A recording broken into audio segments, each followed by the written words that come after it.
जय हिंद बच्चों, कैसे हैं आप सभी। आशा करती हूँ आप सभी अपना ध्यान रख रहे होंगे। हम कहानी पढ़ रहे हैं Nelson Mandela long walk to freedom. और ये जो एक्सर्प्ट है ये उनकी स्पीच से लिया गया है। आइए इस भाग में हम उनकी स्पीच के बारे में पढ़ें। 10th May dawned bright and clear। 10 मई की सुबह एकदम रौनक से हुई, एकदम ब्राइट, एकदम सुंदर और रोशन दिन था। For the past few days, I had been pleasantly besieged by the dignitaries and world leaders who were coming to pay their respects before the inauguration। इसमें आई कौन है? आई इसमें नेल्सन मंडेला हैं। वो कहते हैं For the past few days, पिछले कुछ दिनों से I had been pleasantly besieged by dignitaries। कई सारे डिग्नेटरीज यानी कि बहुत सारे गणमान्य व्यक्तियों से मैं घिरा हुआ था। बिसीज्ड का मतलब है घिरा हुआ होना या फिर आसपास होना। डिग्नेटरीज यानी कि गणमान्य व्यक्ति। एंड वर्ल्ड लीडर्स, और जो दुनिया भर के बहुत बड़े बड़े लीडर्स थे, बहुत बड़े बड़े नेता थे, वो सभी आए हुए थे। Who were coming to pay their respects before the inauguration। और इससे पहले कि इनॉग्रेशन होता यानी कि उद्घाटन समारोह होता या शपथ समारोह होता, वो सब के सब मुझे मिलना चाहते थे और मिल करके अपना आदर, अपनी श्रद्धा व्यक्त करना चाहते थे। रिस्पेक्ट यानी कि आदर या फिर श्रद्धा इस केस में। The inauguration would be the largest gathering ever of international leaders on south African soil. अब ये जो इनॉग्रेशन थी, ये जो उद्घाटन समारोह था, सबसे बड़ी गैदरिंग यानी कि जमावड़ा, लोगों का इकट्ठा होना, ये सबसे बड़ा जमावड़ा होने वाला था इंटरनेशनल लीडर्स का।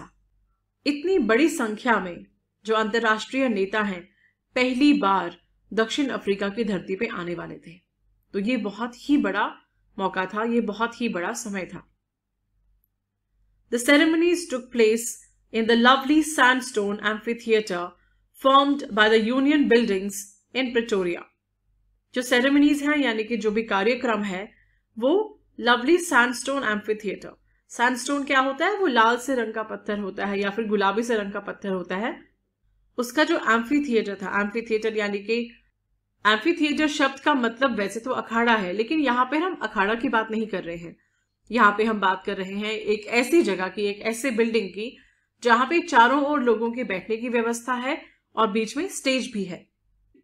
तो ये जो एम्फीथिएटर था, ये जो बनाया गया था, ये यूनियन बिल्डिंग्स इन प्रिटोरिया में यूनियन बिल्डिंग्स के बीच में बना हुआ था। For decades this had been the seat of white supremacy. Decades यानी कि दशकों से ये जो जगह थी, ये एक सीट थी, यानी कि ये एक कुर्सी थी, ये एक आसन था। किसका? व्हाइट सुप्रीमेसी का। व्हाइट सुप्रीमेसी यानी कि श्वेत लोगों के राज का। क्योंकि पहले हमेशा दक्षिण अफ्रीका पे श्वेत लोग राज किया करते थे, जिसके खिलाफ नेल्सन मंडेला ने गुलामी के खिलाफ और अश्वेतों पे होने वाले अत्याचार, उत्पीड़न और डिस्क्रिमिनेशन यानी कि भेदभाव के खिलाफ उन्होंने 30 वर्ष अपने जीवन के इस संघर्ष में लगाए। और आज वो दिन था जब पहली बार एक श्वेत परंपरा टूटने वाली थी, पहली बार एक श्वेत राज्य वहां पे खत्म होने वाला था। And now it was the site of a rainbow gathering of different colors and nations for the installation of South Africa's first democratic non-racial government। और अब ऐसा लग रहा था जैसे कि वो एक जगह हो, साइट यानी कि जगह, रेनबो गैदरिंग यानी विभिन्न विभिन्न प्रकार के रंगों के लोग, वो जो लोग वहां पे मौजूद थे वो सभी लोग अलग अलग रंगों के थे। तो ऐसा लग रहा था जैसे कि इंद्रधनुष ही वहां पे उतर आया हो। अलग अलग रंग के लोग, अलग अलग जाति के लोग, अलग अलग प्रकार के लोग, जो अलग अलग जगह से, अलग अलग नेशंस यानी अलग अलग देशों से वहां पर आए हुए थे, ताकि दक्षिण अफ्रीका का जो पहला जनतांत्रिक समारोह है और एक जनतांत्रिक सरकार है, एक ऐसी सरकार जो कि नॉन रेशियल है। नॉन रेशियल यानी कि जो किसी एक नस्ल या फिर किसी एक रेस को बिलोंग ना करती हो, एक इस प्रकार की सरकार की स्थापना वहां होने वाली थी जो कि पूर्ण रूप से जनतांत्रिक थी। इस वीडियो को हम यहीं पे रोकेंगे और इसके आगे की गतिविधियां हम अगले वीडियो में देखेंगे। जय हिंद बच्चों, कैसे हैं आप? Nelson Mandela, long walk to freedom. और हम उस दिन के बारे में जान रहे हैं जब साउथ अफ्रीका आजाद हुआ, पूर्ण रूप से स्वतंत्र हुआ और नेल्सन मंडेला ने प्रेसिडेंट के रूप में शपथ ली। आइए आगे पढ़ते हैं। On that lovely autumn day, I was accompanied by my daughter Zinani. और वो दिन, वो बहुत ही सुहावना दिन, जो कि पतझड़ के मौसम के बीच में आया था। उस दिन मेरी बेटी भी मेरे साथ थी। अकम्पनीड का मतलब होता है साथ में होना। डॉटर यानी कि बेटी, उनकी बेटी का नाम क्या था? ज़ेनानी। On the podium mister de Klerk was first sworn in as second deputy president. On the podium, podium क्या होता है? पोडियम का मतलब है मंच, वो मंच जहां पे खड़े होकर सबको शपथ लेनी थी। तो उस मंच पे सबसे पहले चढ़ने वाले और सबसे पहले शपथ लेने वाले व्यक्ति थे मिस्टर डी क्लर्क। किस पद के लिए? सेकेंड डेप्यूटी प्रेसिडेंट के पद पर। और मिस्टर डी क्लर्क की शपथ लेने के बाद थाबो एम्बेकी was sworn in as the first deputy president. और उसके बाद थाबो एम्बेकी ने शपथ ली। उन्होंने फर्स्ट डेप्यूटी प्रेसिडेंट के पद पर शपथ ली। When it was my turn, I pledged to obey and uphold the Constitution and to devote myself to the well-being of the Republic and its people. और जब मेरी बारी थी, माई टर्न का मतलब होता है मेरी बारी। और जब मेरी बारी थी, ये मेरी बारी कौन कह रहे हैं? ये कह रहे हैं नेल्सन मंडेला। तो वो कहते हैं कि जब मेरी बारी थी, आई प्लेज्ड टू ओबे। प्लेज का मतलब होता है प्रतिज्ञा लेना, ओबे यानी कि मानना, and uphold the constitution. Uphold का मतलब क्या होता है? अपहोल्ड यानी कि कायम रखना। किसको कायम रखने की शपथ ली उन्होंने? कॉन्स्टिट्यूशन को। कॉन्स्टिट्यूशन यानी कि संविधान। तो वो कहते हैं कि जब मेरी बारी आई तो मैंने शपथ ली हमारे संविधान को कायम रखने की और उसका पूरा पालन करने की, and to devote myself to the well being of the republic. और साथ ही मैंने ये भी शपथ ली कि जिन लोगों की मैं सेवा कर रहा हूं, इस देश के जिन लोगों की मैं सेवा कर रहा हूं, उनका वेल बीइंग यानी कि उनका सुख, उनकी सुरक्षा, उनकी समृद्धि, उनकी खुशहाली के लिए मैं पूरी तरह से अपने आप को डिवोट करूंगा। डिवोट माई सेल्फ का मतलब है समर्पित करना, खुद को समर्पित करना किसी कार्य के लिए। To the assembled guests and the watching world I said. अब वहां पर जो लोग असेंबल्ड थे, असेंबल्ड का मतलब होता है जमा होना, गेस्ट मतलब मेहमान। तो जो मेहमान वहां पर जमा हुए थे, जो मेहमान वहां पर आए हुए थे, उनको, और जो वॉचिंग वर्ल्ड था, वॉचिंग वर्ल्ड यानी जो सारी दुनिया मुझे देख रही थी शपथ लेते हुए, मैंने कहा, today all of us do by our presence here, confer glory and hope to newborn liberty. Out of the experience of the extraordinary human disaster that lasted too long, must be born a society of which all humanity will be proud. आज हम सब के सब जो यहाँ पर मौजूद हैं, प्रेजेंस का मतलब होता है मौजूद होना, टुडे यानी कि आज, हमारा यहाँ होना, हम सबका यहाँ पर उपस्थित होना, जो न्यू बॉर्न लिबर्टी है, लिबर्टी यानी कि स्वतंत्रता, जिसका अभी अभी जन्म हुआ है, जो अभी अभी जन्मी स्वतंत्रता है, उसको वैभव प्रदान करती है। प्रेजेंस यानी कि उपस्थिति। कन्फर का मतलब है देना, ग्लोरी मतलब वैभव, होप क्या होता है? आशा। किसको? New born liberty, new born यानी कि जिसका नया जन्म हुआ हो, लिबर्टी यानी कि स्वतंत्रता। Out of the experience of an extraordinary human disaster that lasted too long. अब जो ये ऐसा अनुभव था, जो साउथ अफ्रीका ने बहुत ही सालों तक जिस चीज का अनुभव किया था, वो क्या था? उन्होंने दास्ता का अनुभव किया था, उन्होंने भेदभाव का अनुभव किया था। तो जो दास्ता है, भेदभाव है, उनके साथ जो दुर्व्यवहार हुआ, उनका जो उत्पीड़न हुआ, उनके साथ जो पक्षपात हुआ, उस सभी समय का, उन सभी अनुभवों ने क्या बनाया? उन सभी अनुभवों ने एक ह्यूमन डिजास्टर क्रिएट किया। ह्यूमन डिजास्टर, डिजास्टर यानी कि मानवीय आपदा। जो इन सभी चीजों से मानवीय आपदा हुई, जो बहुत ही लंबी चली, इस बुरे अनुभव के बाद केवल एक ही चीज जन्म ले सकती है, वो है स्वतंत्रता। Must be born a society of which all humanity will be proud. इन सभी बुरे अनुभवों के बाद केवल एक ऐसी सोसाइटी यानी कि केवल एक ऐसे समाज का जन्म हो सकता है। बॉर्न का मतलब होता है जन्म होना, सोसाइटी यानी कि समाज, जिसके ऊपर सारी मानवता को गर्व हो। ह्यूमैनिटी यानी कि मानवता, प्राउड यानी कि गर्व। We who were outlaws not so long ago, हम जो कुछ समय पहले तक आउटलॉज थे। आउटलॉ यानी कि अपराधी, हमको कुछ समय पहले तक अपराधी की श्रेणी में गिना जाता था। Have today been given the rare privilege to be host to the nations of the world on our soil. हमें एक बहुत ही दुर्लभ विशेषाधिकार मिला है। रेयर मतलब दुर्लभ, प्रिविलेज यानी कि विशेष अधिकार। तो हमें बहुत ही दुर्लभ विशेषाधिकार मिला है किस चीज का, कि हम बहुत अलग अलग देशों से आए लोगों की मेहमान नवाजी कर सकें अपनी धरती पर, ऑन आवर सॉइल यानी अपनी धरती पर हम उनको बुला सकें और हम उनका स्वागत कर सकें। We thank all of our distinguished international guests for having come to take possession with the people of our country of what is, after all, a common victory for justice, for peace, for human dignity. Nelson Mandela इसके बाद जितने भी विशिष्ट अतिथि आए हैं, जितने भी माननीय अंतर्राष्ट्रीय अतिथि आए हैं वहां पर, उन सबका धन्यवाद देते हैं और कहते हैं कि वो जो यहाँ पर आए हैं टू टेक पोजेशन, पोजेशन का मतलब वैसे तो कब्जा होता है, लेकिन यहाँ पर इसका मतलब ये है कि वो सच की जो जीत हुई है, कॉमन विक्ट्री। विक्ट्री का मतलब क्या होता है? जीत। किस चीज की जीत हुई है इस केस में? यहाँ पर हुई है जस्टिस की जीत। जस्टिस यानी कि इंसाफ। पीस की जीत, पीस यानी कि शांति, और ह्यूमन डिग्निटी यानी कि मानवीय स्वाभिमान। एक इंसान का, एक मानव का जो स्वाभिमान होता है उसकी जीत हुई है, शांति की जीत हुई है। वो कहते हैं कि हम धन्यवाद देना चाहेंगे उन सभी अंतर्राष्ट्रीय विशिष्ट मेहमानों का जो हमारा इस जीत में साथ देने के लिए आए हैं। We have at last, हम सब ने आखिरकार, achieved our political emancipation, हमने अपनी राजनीतिक मुक्ति पाली है।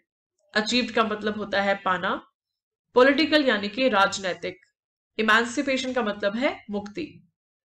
We pledge ourselves to liberate all our people from the continuing bondage of poverty, deprivation, suffering, gender and other discrimination. साथ ही में नेल्सन मंडेला शपथ लेते हैं और कहते हैं, हम शपथ लेते हैं कि हम हमारे लोगों को मुक्त कराएंगे, स्वतंत्र कराएंगे। किससे?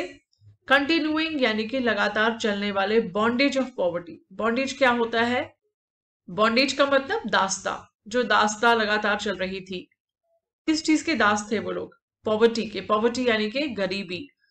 डेप्रिवेशन यानी कि हानि या फिर कमी। सफरिंग, सफरिंग मतलब कि कष्ट। जेंडर एंड अदर डिस्क्रिमिनेशन, और रंग भेद, लिंग भेद, इस प्रकार के सभी भेदभाव से मुक्ति।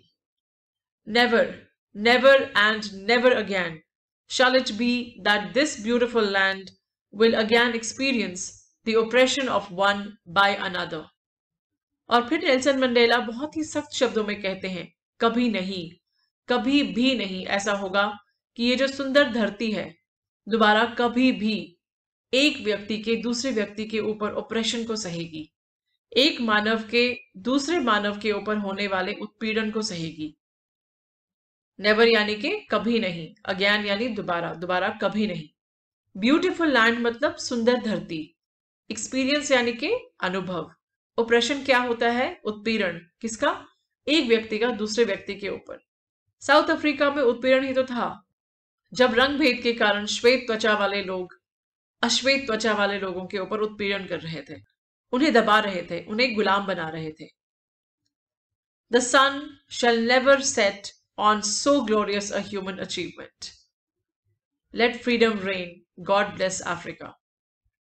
और वो कहते हैं कि ये जो हमारी यशस्वी विजय है, यानी कि ग्लोरियस अचीवमेंट, ये जो हमारी यशस्वी मानवीय उपलब्धि है, इसको हम कभी भी बदलने नहीं देंगे। हम पूरी कोशिश करेंगे कि यह हमेशा ऐसे ही चमकती रहे और ऐसे ही विजय रहे। लेट फ्रीडम रेन, स्वतंत्रता कायम रहे। God bless Africa.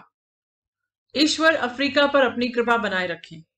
कितने स्ट्रॉन्ग और कितने मजबूत शब्द हैं ये, कितने महत्वपूर्ण शब्द हैं ये जो नेल्सन मंडेला ने कहे। और ये शब्द कितने आवश्यक हैं किसी भी राष्ट्र के लिए। किसी भी राष्ट्र की स्वतंत्रता, उसकी अखंडता, उसमें न्याय, ये सब चीजें कितनी आवश्यक हैं। शांति कितनी आवश्यक है।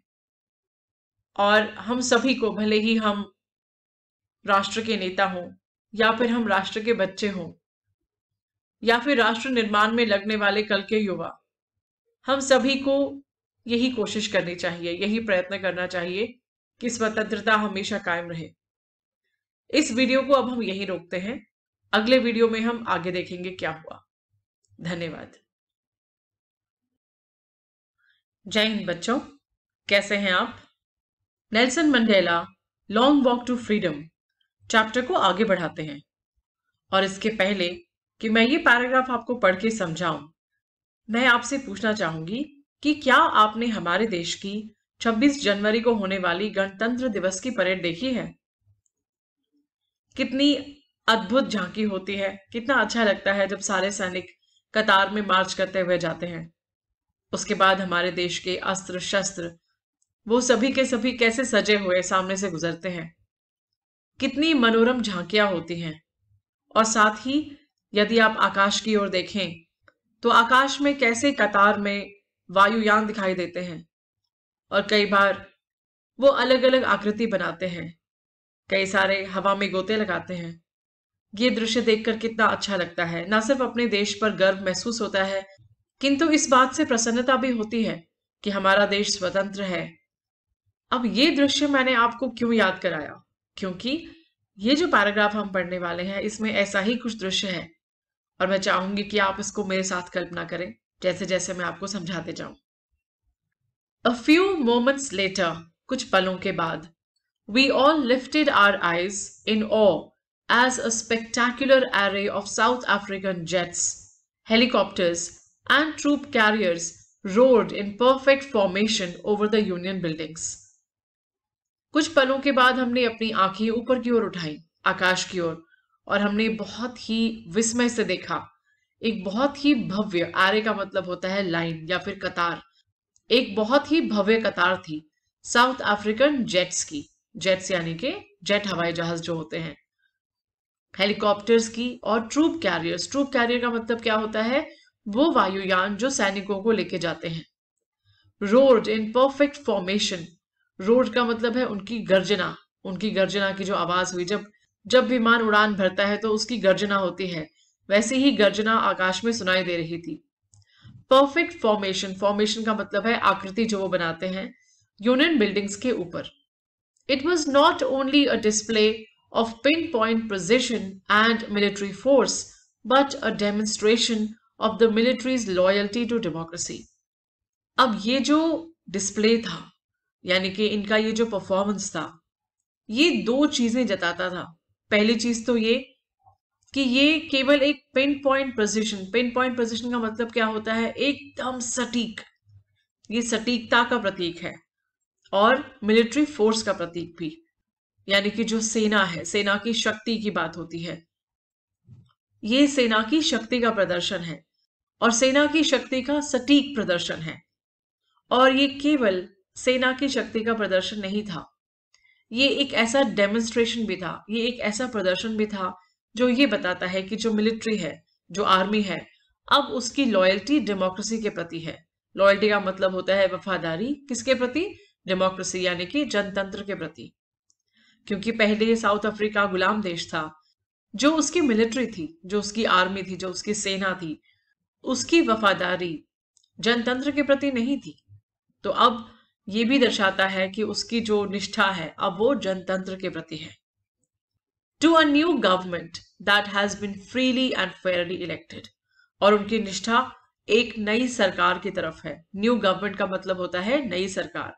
That had been freely and fairly elected, जो कि बहुत ही फ्रीली यानी बहुत स्वतंत्र भाव से और फेयरली, बहुत ही ईमानदारी से चुनी गई है। डेमोक्रेसी में क्या होता है, जनतंत्र में क्या होता है, जैसे हमारे देश में होता है, हमारे देश में अपनी सरकार हम खुद चुनते हैं वोट दे करके, इसी प्रकार से जब किसी देश में वोट दे करके सरकार चुनी जाती है तो उसको इलेक्टेड गवर्नमेंट कहते हैं, यानी कि चुनी हुई सरकार, जनता के द्वारा चुनी हुई सरकार। तो जो जनता के द्वारा चुनी हुई सरकार है उसके प्रति भी निष्ठा इस समय सेना दिखा रही है। और ये बहुत ही मजेदार बात भी है एक तरह से, और ये बहुत ही विस्मय करने वाली बात भी है। क्योंकि बस कुछ ही पलों पहले, मोमेंट्स का मतलब होता है पल, बिफोर यानी पहले, ओनली मतलब केवल, यानी केवल कुछ ही पलों पहले the highest generals of the south African defence force and police, जो सेना है और जो पुलिस है उसके जो हाईएस्ट ऑफिशियल्स हैं, यानी कि जो सबसे बड़े प्रमुख हैं उसके, their chests be decked with ribbons and medals from days gone by. ये वो लोग हैं जिनकी यूनिफॉर्म पर, जिनकी छाती पर मेडल्स लगे हुए हैं, रिबन्स लगे हुए हैं, जो ये बात दर्शाते हैं कि कितने सालों की निष्ठा और सेवा और कार्य उन्होंने किया है। Saluted me and pledged their loyalty, उन सब ने मुझे सल्यूट किया, मेरे प्रति वफादार होने की उन्होंने प्रतिज्ञा ली। ये एक बहुत ही महत्वपूर्ण बात है कि उन्होंने मेरे प्रति, मेरे कौन है, नेल्सन मंडेला, उन्होंने नेल्सन मंडेला के प्रति वफादारी की प्रतिज्ञा ली। ये महत्वपूर्ण क्यों है? क्योंकि I was not unmindful of the fact that not so many years before they would not have saluted but arrested me. मैं इस बात से अनमाइंडफुल नहीं था, यानी कि अनभिज्ञ नहीं था। मैं इस बात को पूरी तरह से जानता था कि बस कुछ महीने पहले ही स्थिति ऐसी नहीं थी। यदि वे मुझे देखते तो मुझे सल्यूट करने की बजाय मुझे अरेस्ट कर देते, क्योंकि मैं स्वतंत्रता संग्राम की लड़ाई में जुटा था। तो मुझे उस समय वो सल्यूट नहीं करते ना, वो मुझे कैद कर लेते, मुझे अरेस्ट कर लेते, गिरफ्तार कर लेते। Finally, a chevron of Impala jets left a smoke trail of the black, red, green, blue and gold of the new South African flag. आखिरकार एक इम्पाला जेट्स की टीम आई। जैसे कि मैंने आपको बताया था कि गणतंत्र दिवस के समारोह के समय आकाश में जब जेट्स उड़ते हैं आखिर में, तो वो किस प्रकार से भारत का तिरंगा, उसके तिरंगे के रंग हवा में बिखेर देते हैं। बिल्कुल ऐसे ही एक धुएं की ट्रेल, यानी कि धुएं की लकीर के साथ, जो कि अलग अलग रंगों की थी। कौन से रंग? साउथ अफ्रीका का जो नया राष्ट्रीय ध्वज था उसके रंग, ब्लैक, काला, लाल, हरा, नीला और गोल्ड, जो नए साउथ अफ्रीकी फ्लैग के रंग थे, वो हवा में बिखेरते हुए चले गए। The day was symbolized for me by the playing of our two national anthems and the vision of whites singing Kosi Sikalel I Africa and black singing Die Stem, the old anthem of the Republic. ये जो दिन था मेरे लिए बहुत ही महत्वपूर्ण था, क्योंकि दो नेशनल एंथम, यानी कि दो राष्ट्रीय गान, दो राष्ट्रगीत प्ले हो रहे थे, and the visions of whites singing. On the visions, whites का मतलब जो श्वेत लोग हैं, वो भी उस आजादी में शामिल थे और वो गा रहे थे कोसी सिकालेल आई अफ्रीका। ये जो राष्ट्रीय गान था, जैसे हमारे यहाँ पर जन गण मन है, उसी तरीके से वहां पर ये उनका राष्ट्रगान है। तो ये नेल्सन मंडेला के लिए बहुत ही महत्वपूर्ण और बहुत ही भावपूर्ण समारोह था। Although that day neither group knew the lyrics of the anthem they once despised. Anthems जो लोग गा रहे थे, उन दोनों ही ग्रुप्स को इस एंथम के शब्द याद नहीं थे, क्योंकि एक दिन ऐसा भी था जब वो उस राष्ट्रीय गान से नफरत करते थे।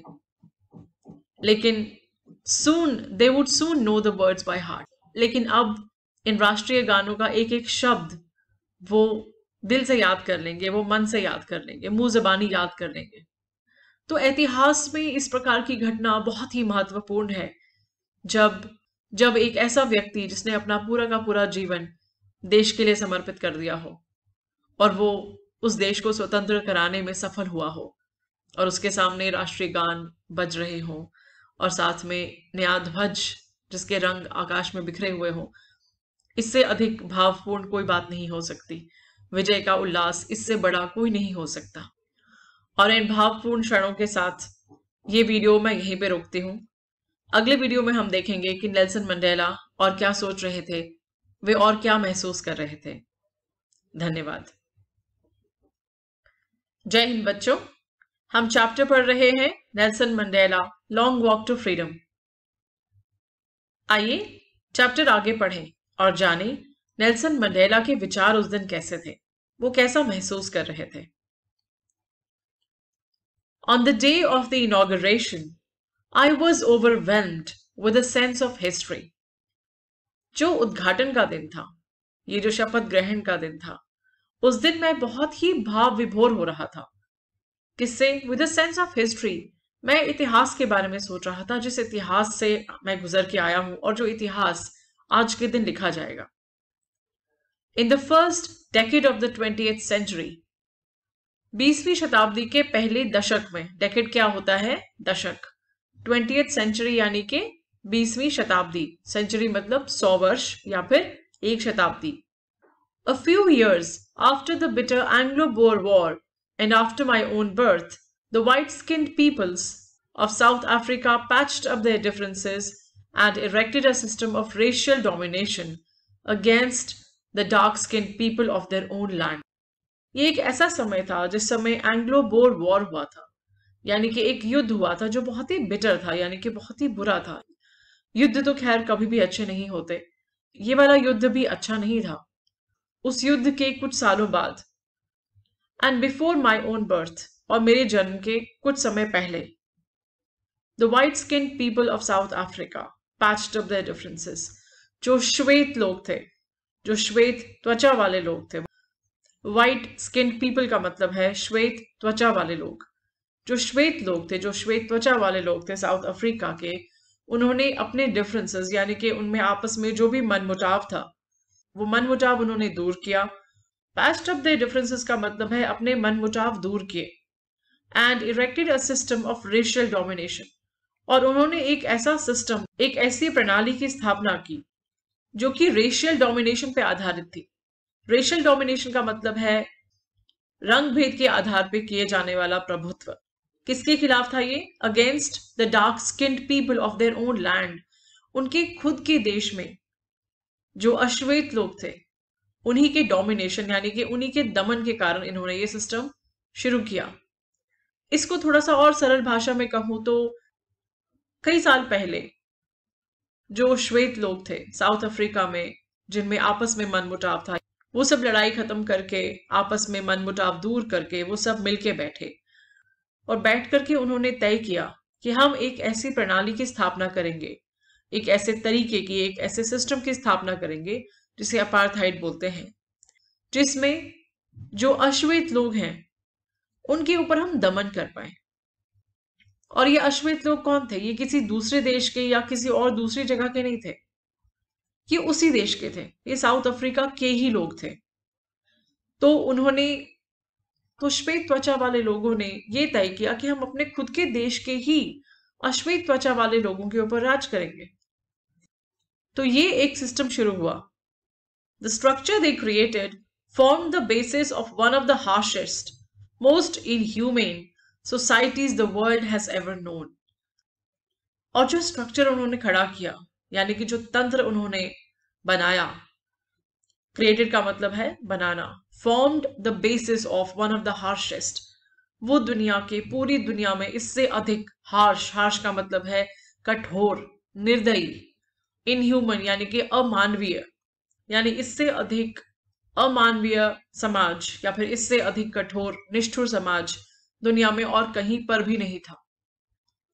इतने कटु और इतने निष्ठुर समाज की प्रणाली की इन्होंने स्थापना की। Now in the last decade of the 20th century and my own 8th decade as a man, अब ये जो अंतिम डेकेड है इस 20th सेंचुरी का, यानी 20वीं शताब्दी का जो ये अंतिम दशक है, दशक यानी 10 साल, 20वीं शताब्दी का जो ये अंतिम दशक है, यानी कि जो अंतिम 10 साल है, और मेरे खुद के जीवन का ये 8वां दशक है। That system has been overturned forever and replaced by one that recognized the rights and freedoms of all people, regardless of the color of their skin. और अब एकदम से एक ऐसा पन्ना पलटा है इतिहास में और मेरे जीवन में कि उसने पूरी तरह से इस पुराने सिस्टम को, इस पुरानी प्रणाली को पूरी तरह से ओवरटर्न कर दिया है, यानी पूरी तरह से हमेशा के लिए बदल दिया है। किस चीज से बदला है? एक ऐसे तंत्र से जो कि रिकग्नाइज करता है। रिकग्नाइज करने का मतलब है मानता है या फिर जानता है या स्वीकार करता है। किस चीज को स्वीकार करता है? कि हर एक मनुष्य, भले ही वो किसी भी रंग का हो, वो काला हो, वो गोरा हो, वो गेहुए रंग का हो, उसका कोई भी रंग हो, उसके राइट्स और उसका फ्रीडम उसे मिलेगा ही मिलेगा। राइट्स यानी कि हक, फ्रीडम यानी कि स्वतंत्रता, यानी कि कोई भी मनुष्य इस देश का, साउथ अफ्रीका का, किसी भी रंग का हो, उसको उसका हक और उसकी स्वतंत्रता अवश्य मिलेगी। तो ये जो नया सिस्टम चेंज हुआ, जो ये नया सिस्टम बदला, इसने पूरी तरह से पुराने सिस्टम को बदल के रख दिया हमेशा के लिए। अब यहां पर इस समय मैं चाहूंगी कि आप थोड़ा विचार करें कि ये कितनी महत्वपूर्ण बात है, और आप भी इस बात को मानेंगे मेरी तरह कि कोई व्यक्ति किसी भी रंग का हो, किसी भी जाति का हो, किसी भी प्रांत का हो, उसके प्रति भेदभाव नहीं होना चाहिए। हम सभी के सभी मनुष्य हैं, और हमारा रंग कैसा होगा या फिर हम कहाँ जन्म लेंगे, ये तो हमारे हाथ में है ही नहीं। तो भेदभाव करना बहुत ही गलत है। जब वायु चलती है तो सब सांस लेते हैं। वायु तो किसी व्यक्ति में भेदभाव नहीं करती। जब सूर्य उगता है तो धूप हर तरफ पड़ती है। जब वर्षा होती है तो हर घर में होती है, भले ही वो किसी की झोपड़ी हो या किसी का महल हो। वर्षा भी भेदभाव नहीं करती। भेदभाव मनुष्य ने दूसरे मनुष्य के ऊपर दमन करने के लिए, उसके ऊपर विजय पाने के लिए बनाया है, जो कि सही नहीं है। इस पे आप विचार कीजिए, और इस वीडियो को अब हम यहीं पे रोकते हैं। अगले वीडियो में नेल्सन मंडेला के विचारों को और जानेंगे। धन्यवाद। जय हिंद बच्चों। हम चैप्टर पढ़ रहे हैं Nelson Mandela, long walk to freedom. ये चैप्टर उस दिन के बारे में है जिस दिन नेल्सन मंडेला ने शपथ ग्रहण समारोह में भाग लिया, जिस दिन उन्होंने अपने देश साउथ अफ्रीका को आजाद होते हुए देखा। इस दिन से गुजरते हुए उनके मन में बहुत सारे भाव आए, उनके मन में बहुत से लोगों का ध्यान आया, और बहुत सी बातें, वो अत्याचार जो साउथ अफ्रीका के अश्वेत लोगों ने सहा, वो सब उनको ध्यान आया। इस चैप्टर को पढ़ाते समय मुझे भी हमारे देश के बहुत से बलिदान याद आ रहे हैं। मुझे भी याद आ रहा है कि किस प्रकार हमें भी स्वतंत्रता मिली, और हमें हमारी स्वतंत्रता या फिर हमारा फ्रीडम, हमारी आज़ादी पाने के लिए कितना संघर्ष करना पड़ा। कितने लोगों को हमने गंवाया। भगत सिंह, राजगुरु, महात्मा गांधी, बहुत सारे लोगों ने अपनी जान गंवाई। ये तो केवल कुछ नाम है। इसके अलावा पता नहीं कितने लोगों ने अपनी जानें गंवाई, कितने लोगों ने कष्ट सहे। हमारे देश के स्वतंत्रता सेनानी, जिन पे आज भी पूरा देश गर्व करता है, हमें उन्हें भूलना नहीं चाहिए, और उन सभी के बलिदान को याद रखना चाहिए। और साथ में ये भी याद रखना चाहिए कि आजादी हमें इतनी आसानी से नहीं मिली। उसको बनाए रखना, उसको ध्यान से संभाल के रखना हमारे हाथ में है। स्वतंत्रता भले ही अपने विचार व्यक्त करने की हो, या फिर अपने ढंग से जीने की हो, या फिर खुली हवा में सांस लेने की हो, उत्पीड़न ना सहने की हो, भेदभाव ना सहने की हो। भेदभाव भले ही वो जाति के नाम पर हो, रंग भेद के नाम पर हो, धर्म के नाम पर हो, भेदभाव गलत ही होता है। वो किसी भी राष्ट्र के लिए, किसी भी जनतंत्र के लिए सही नहीं होता। इस वीडियो में हम ये जानेंगे कि नेल्सन मंडेला किस प्रकार अपने देश के, साउथ अफ्रीका के स्वतंत्रता संग्राम में भाग लेने वाले लोगों के बारे में सोचते हैं और कैसा महसूस करते हैं। आइए पढ़ते हैं। That day had come about through the unimaginable sacrifices of thousands of my people. वो जो दिन था वो कैसे आया था? वो unimaginable यानी अकल्पनीय, sacrifices यानी कि बलिदान, अकल्पनीय बलिदानों को, thousands of my people, मेरे हजारों लोग, मेरे देश के हजारों लोगों के अकल्पनीय बलिदान के कारण वो दिन आया था। वो दिन इतनी आसानी से हमें नहीं मिला था. People whose suffering and courage can never be counted or repaid. ऐसे लोग जिनका संघर्ष, सफरिंग यानी कि दुख या फिर संघर्ष, एंड करेज, करेज यानी कि हिम्मत या फिर हौसला, उसको कभी भी काउंट नहीं किया जा सकता या कभी भी रीपे नहीं किया जा सकता, यानी कि उसका कोई मोल नहीं लगाया जा सकता और ना ही उसको वापस चुकाया जा सकता है. इस प्रकार के सैक्रिफाइस, इस प्रकार के बलिदान को, इस प्रकार की निष्ठा का ना ही कोई मोल लग सकता है और ना ही उसे कभी चुकाया जा सकता है. आई फेल्ट दैट डे, उस दिन मुझे ऐसा लगा, as I have on so many other days, ऐसा मुझे अक्सर कई दिनों लगा है, that I was simply the sum of all those African patriots who had gone before me.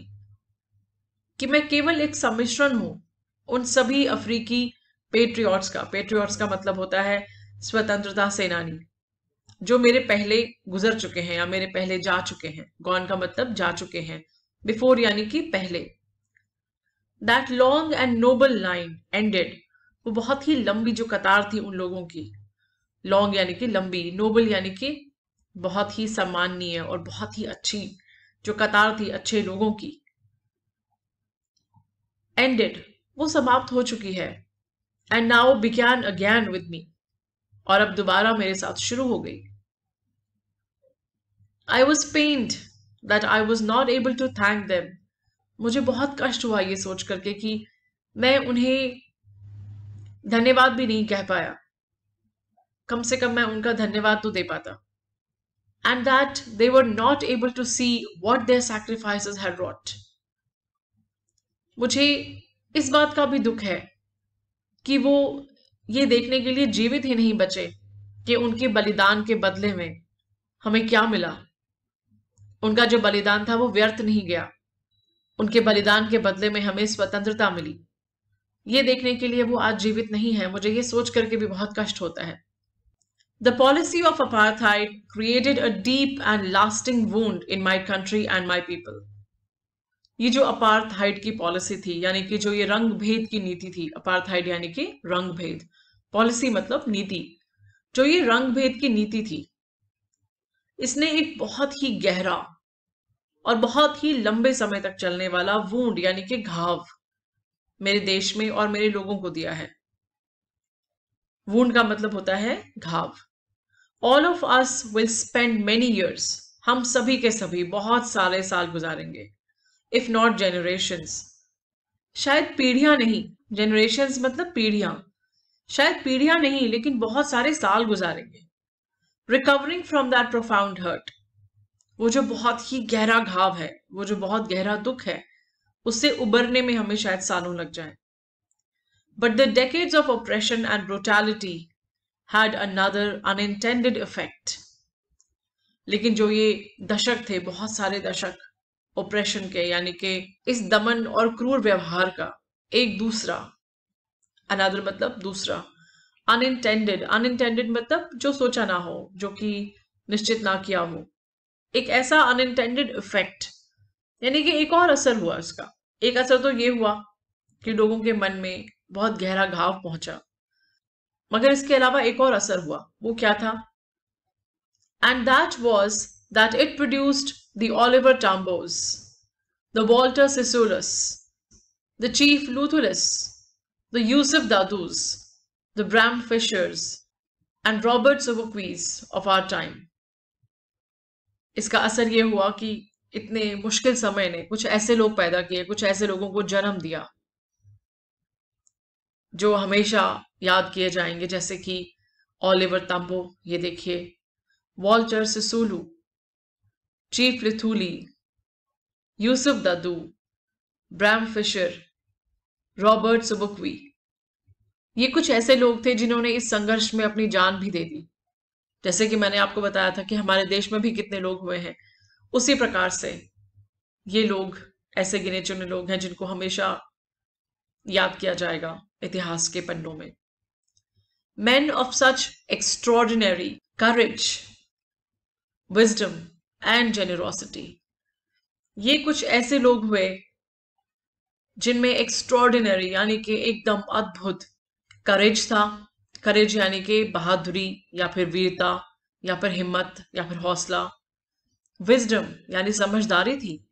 And generosity, generosity का मतलब है उदारता।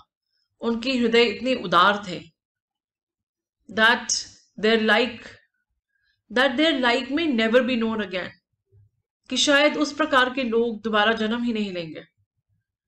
इस प्रकार के लोग ऐसे कठिन समय में जन्मे, इस प्रकार के लोग शायद दोबारा कभी इस धरती पर आएंगे भी नहीं। Perhaps it requires such depths of oppression to create such heights of character.